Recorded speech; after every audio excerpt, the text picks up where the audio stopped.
आज सुद्धा तिकडे तुम्ही एका बाजूला महिला आरक्षण, आम्ही विरोधकांचे मुखवटे उतरवणार, बुरखे फाडणार, ठीक आहे फाडा, पण तिकडे बंगालमध्ये एकटी महिला ममता बॅनर्जी जी वाघिणीसारखी लढते, जिंकल्याच पाहिजेत त्या.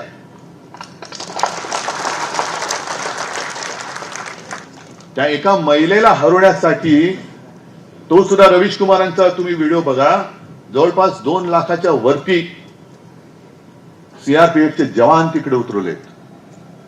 म्हणजे मणिपूर जळत होतं तेव्हा 30,000 होते आणि बंगालमध्ये निवडणुका आहेत तिकडे 2 लाखाच्या वरती. म्हणजे काही तर म्हणतात साहेब येतो कुछ नाही 5 लाख तक जवान उतारे. मतदान करणार कसं, कोण करणार?